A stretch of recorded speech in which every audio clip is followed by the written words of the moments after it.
Hey, welcome back to the Ping Pong Flix Show. My name is Chris Wong. Aloha Friday.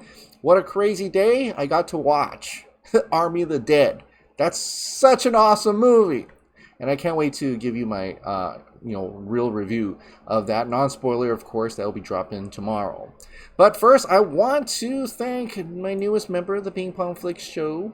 Thank you to Dark Lord of the Sith, I guess Darth Vader himself. Thank you for joining as a member of the Ping Pong Flix Show. And as you know, as you join as a member, you can leave down a comment, question on the bottom of this on this video, and I will read it aloud on the next video. But also thank you for the other supporters who rejoined: Aaron Myers, Akmal, Jandon Patterson, Josh Rivera, Chan Shamaru, Jose, Patton 27. Everybody who just rejoined in the past few months. Thank you so much for supporting the channel. I truly appreciate it. All right, let's get on with the content. Let's go. All right. First things first, it's already DC. Zachary Levi just announced that he has landed. Chazito has landed in Atlanta. Shazam 2 Electric Boogaloo. So he has that Shazam figure there, announcing that he is indeed, going to start shooting Shazam very, very soon, right? So there's a little update for that.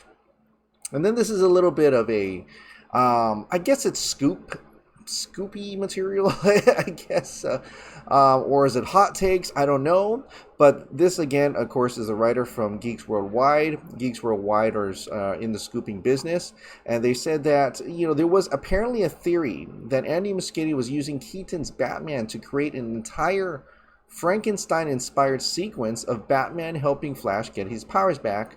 Might be true, and that's because of this aerial shot of Wayne Manor, which you see all these steam and fog in the background currently, which is currently being filmed for the Flash. Shows a mysterious cloud of fog or smoke, and that could be, that's Flashpoint, right? That's how he gets his power back, because he was trying to go back in time, inadvertently changed the whole timeline and stuff like that, and he lost his powers for a bit, and then Batman helped him get his powers back. So that could be it. That could be it. So that might be actually what's happening in the Flash. Maybe.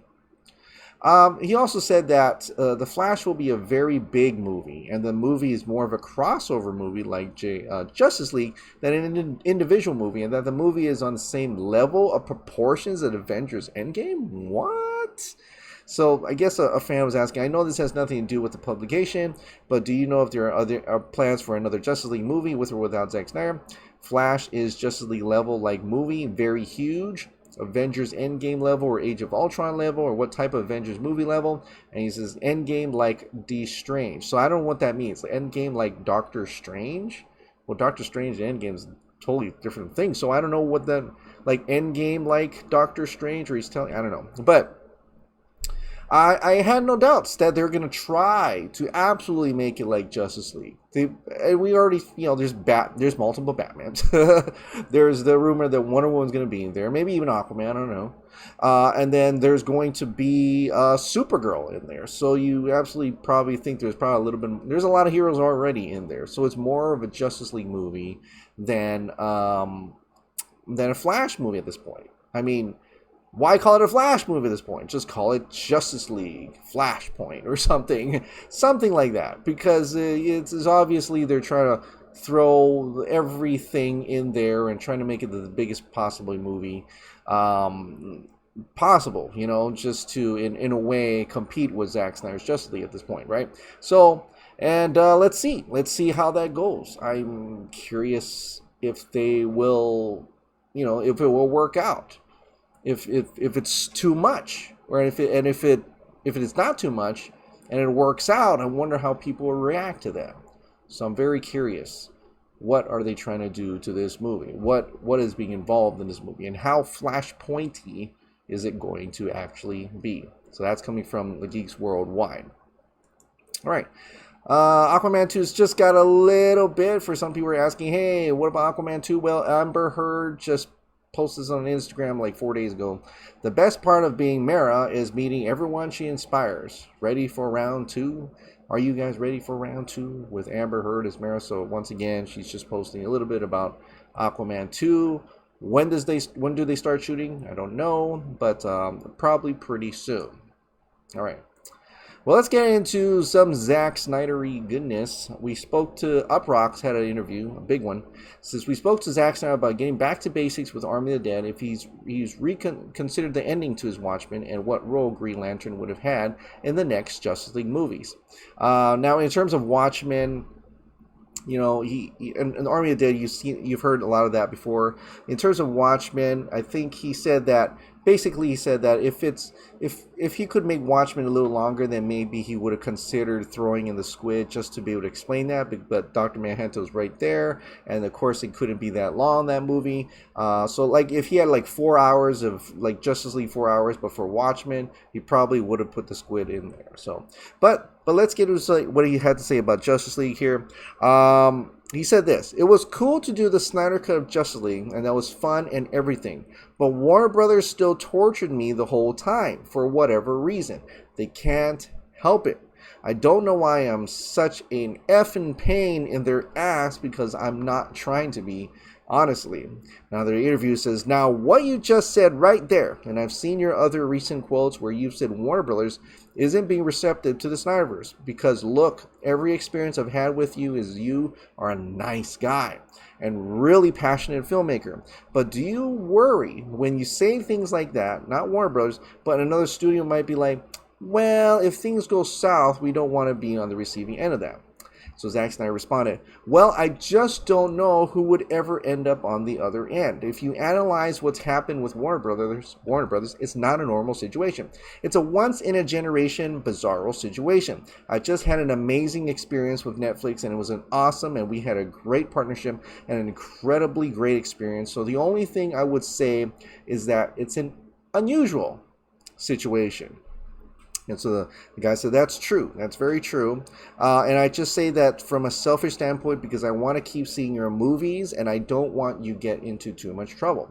And Zack says, "No, I agree. I don't want to get in trouble either, but I'm not going to sit here and let them act like that and not look.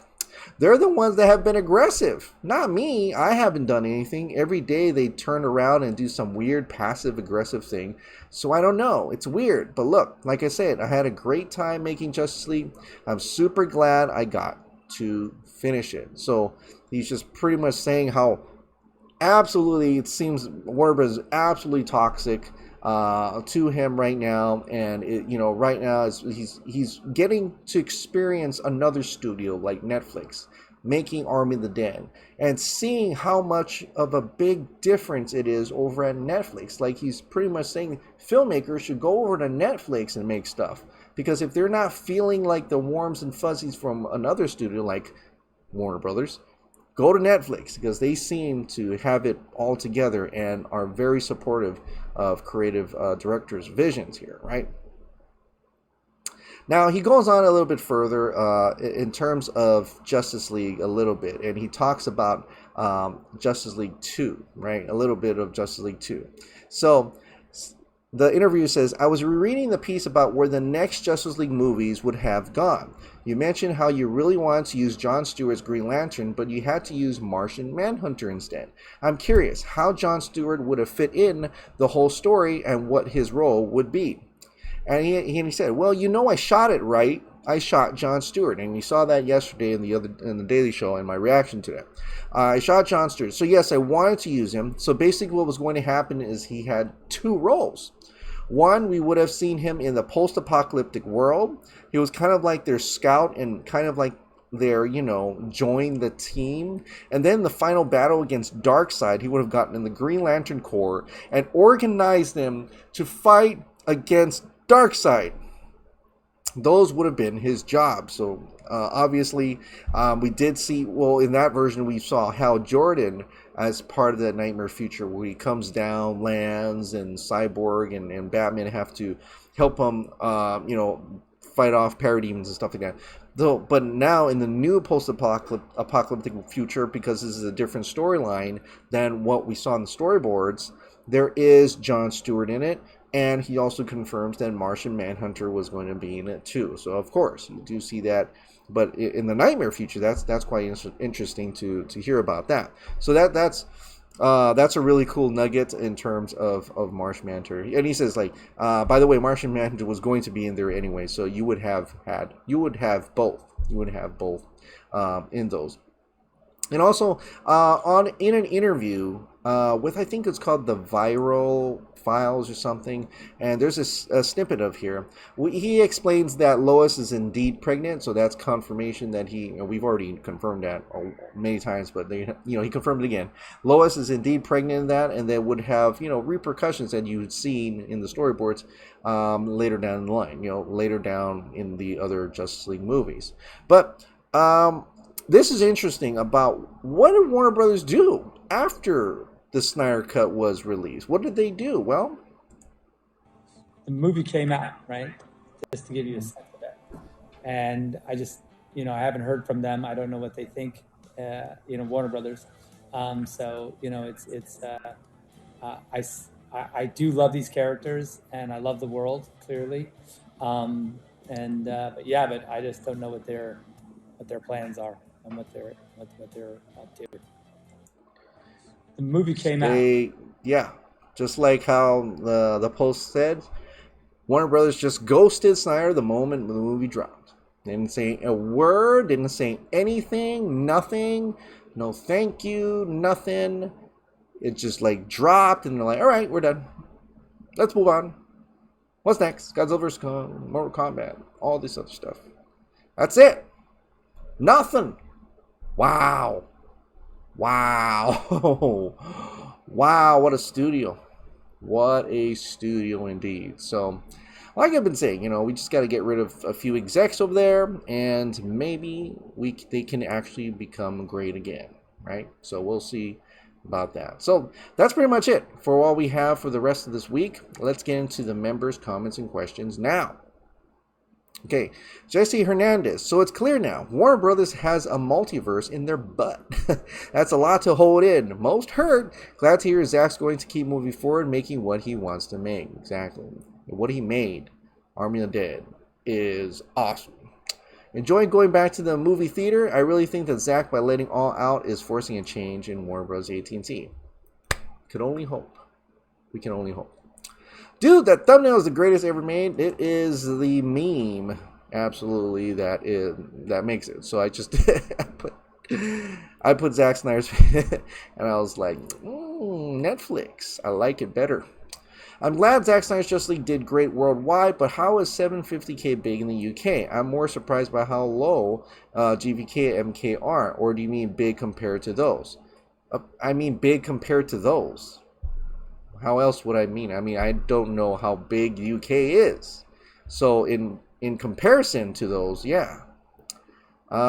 Even with that blurry image, I can tell that that would have been effing awesome.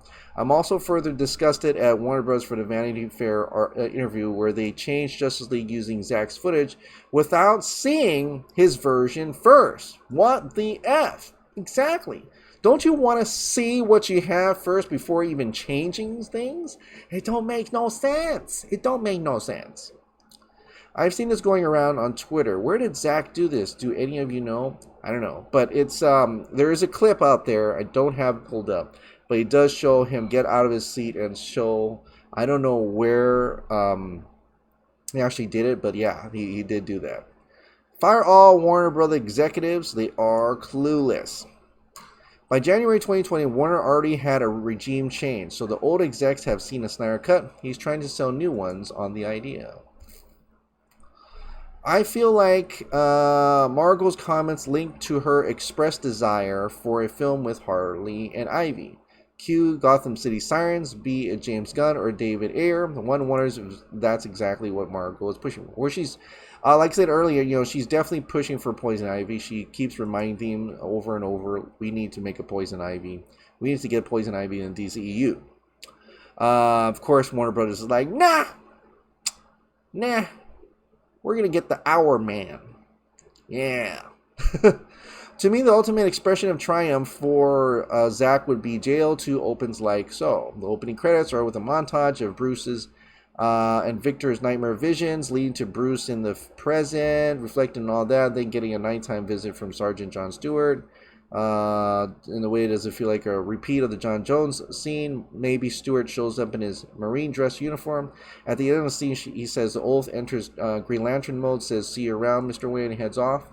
Oh, you're thinking like instead of just using the scene, like just changing the scene, utilize it in jail too. Interesting. Seriously, that reviewer saying there aren't in humor in Army of the Dead has no sense of humor whatsoever. Really, the montage is just filled with dark humor with how it's edited to the song lyrics. Oh yeah, there is a lot of humor in it. You know, I was quite surprised. Maybe I wasn't, but I was quite surprised. Like the character Dieter. He's funny as heck. Every time he comes on scene. Anything, his interactions with Vanderhoof, hilarious. I don't know what they're talking about. There's no funny scenes. People are cracking up. You know, I was cracking up. Damn, Chris, the emotional pull this story has over you is powerful, and it's touched the scene that it truly means a lot to you that Zack got to finish his vision, and again, a much needed win. Keep doing the great work you do on your channel. I'm with you. Well, thank you, Aaron Myers. Appreciate it. So that was the true story. That was that article that came out, this huge expose on Justice League, and yeah, I read the whole thing. Dark Lord of the Sith, new member. Zack reminds me of my son, Luke. The Force is strong with him, and he never loses hope, even though the dark forces of Warner Bros. Trying to sabotage him. Restore the Snyderverse.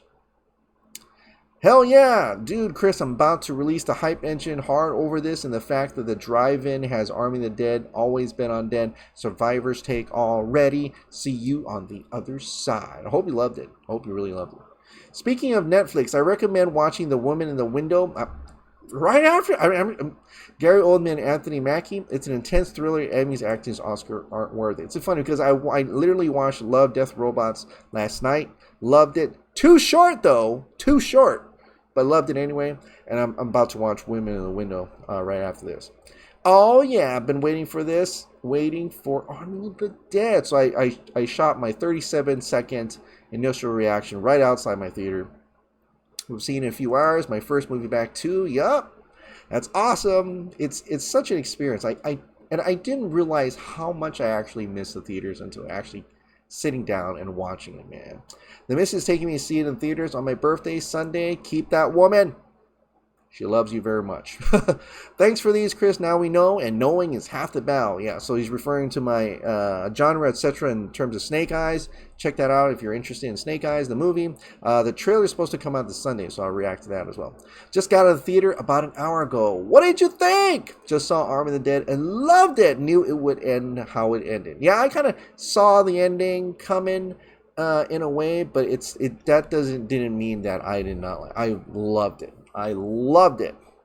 Short comment because you know don't want to spoil anything. Yeah, I'm not going to spoil anything. No spoilers. My review, no spoilers too. Damn it, Warner Brothers, even trying to sabotage Chris while reporting the numbers. That's right. It was like it was not showing. I was like, what's going on? Why is it saying reload? I've never seen that before. But yeah, they're trying. They sense me now. But anyway, that's awesome. So yeah, I'm gonna be working on I'm gonna release my Army of the Dead non-spoiler review next, and so check that out. And I'm gonna watch Women in the Window. So it's gonna be an interesting Friday midnight thing. Anyway, all right, well, thank you so much for watching. Like I said, if you absolutely love this daily dose of entertainment news and content, please hit the like button, hit the subscribe button, ring that notification bell, keep this hot dog light on, get some t-shirts down below, and I'll see you next time. Bye.